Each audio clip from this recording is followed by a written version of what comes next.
যদি ভারতের সাথে তোমাদের স্বামী স্ত্রীর সম্পর্ক করতে হয়, বাংলাদেশ ছাড়ো, বাংলাদেশ ছাড়ো। বাংলার মাটিতে ভারতের দালালি চলবে না। বসেন, আপনারা কথা তো বলতে দিবেন, বসেন। আমার মনে হয় যেভাবে ৭১ সালে এই দেশের মুসলমান মুক্তিযুদ্ধ করেছে, যদি ইসলামপন্থী কোরআনপন্থীগণ রাষ্ট্র ক্ষমতায় যেতে না পারে, আরেকটা মুক্তিযুদ্ধের প্রয়োজন হতে পারে। তার কারণ বিশ্বব্যাপী ইহুদি খ্রিস্টান চক্র খেলা ফাইনাল করতে চাচ্ছে। সেটা কি? তারা আমাদের পার্বত্য চট্টগ্রাম, ভারতের মিজোরাম এবং মায়ানমার থেকে আরাকানকে ছিন্ন করে একটি খ্রিস্টান রাষ্ট্র বানাতে চায়। আমরা এক সাগর রক্তের বিনিময়ে তা হতে দিব না। সবাই মাথা বিক্রি করে, আমরা মাথা বিক্রি করতে পারি না, মাথা দিতে পারি। ওরা যে মাথা বিক্রি করে এটা দেখেন, কথা বলেন। জাতীয়তাবাদী যারা, ধর্মনিরপেক্ষতাবাদী যারা, ওরা যে মাথা বিক্রি করতে পারে এটা দেখেন। দুবাই যে চুক্তি হয়, দিল্লি বসে চুক্তি হয়, লন্ডনে চুক্তি হয়, আমেরিকায় চুক্তি হয়। মুসলমান মাথা বিক্রি করতে পারে না, মাথা দিতে পারে। আপনাদেরকে প্রস্তুত থাকতে হবে। মনে রাখবেন, ফিলিস্তিনের মুসলমানের পাশে সবচেয়ে বড় শত্রু যেমন ইসরায়েল, বাংলাদেশের মুসলমানের পাশে সবচেয়ে বড় শত্রু হিন্দুস্তান। চিরশত্রু আমাদের। ওরা আমাদের বন্ধু হতে পারে না। সারা দুনিয়া যখন ফিলিস্তিনের পক্ষ নিয়েছে, মোদী সরকার তখন ইহুদিদের পক্ষ নিয়েছে। আমার দেশে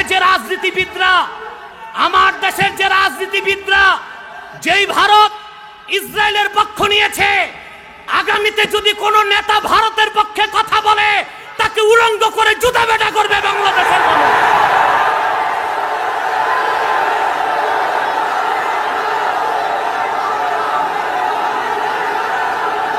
বসুন।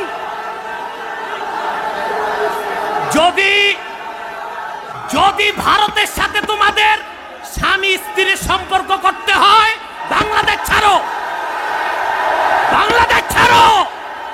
বাংলার মাটিতে ভারতের দালালি চলবে না। বসেন, আপনারা কথা তো বলতে দিবেন, বসেন।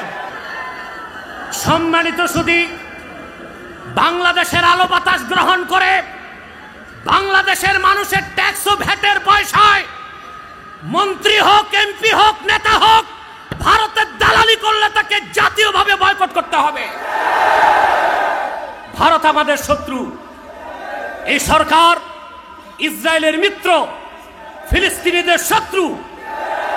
আমাদেরকে ঐক্যবদ্ধ হতে হবে। 3টি স্বার্থ আদায় করতে বাংলাদেশে রাজি আছেন? ইসলামের সুমহান স্বার্থ রক্ষায় আমরা ঐক্যবদ্ধ হয়ে যাব। কে আলিয়া কে কওমি তা দেখব না। টুপি নিয়েও ঝগড়া করব না।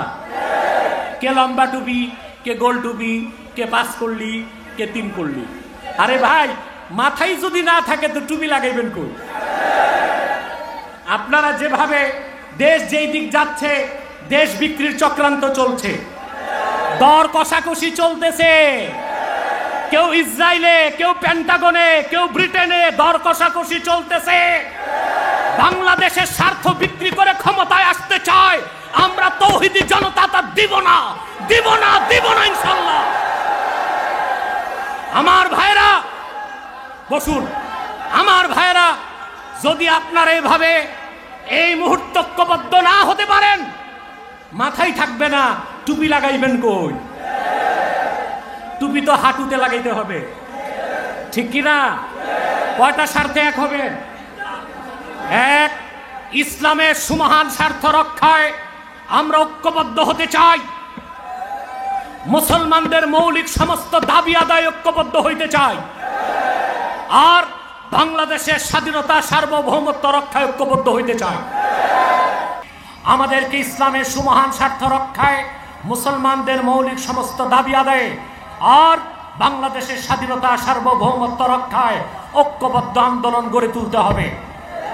এই মুহূর্তেই যদি ঐক্যবদ্ধ হতে না পারেন, অন্ধকারের কালো মেঘ এমনভাবে ছেয়ে যাবে, যেভাবে স্পেনের মুসলমান স্বাধীনতা হারিয়েছে, যেভাবে ফিলিস্তিনের মুসলমান স্বাধীনতা হারিয়েছে, যেভাবে ফিলিপাইনের মুসলমান স্বাধীনতা হারিয়েছে, লাখো বাঙালির রক্তার্জিত বাংলার স্বাধীনতা সূর্যটাও হারিয়ে যেতে পারে। দলমত নির্বিশেষে কোরআনের ঝান্ডা তলে ঐক্যবদ্ধ হবার আহ্বান জানিয়ে বিদায় নিচ্ছি। বীর চট্টলার বীর মুসলমান জিন্দাবাদ।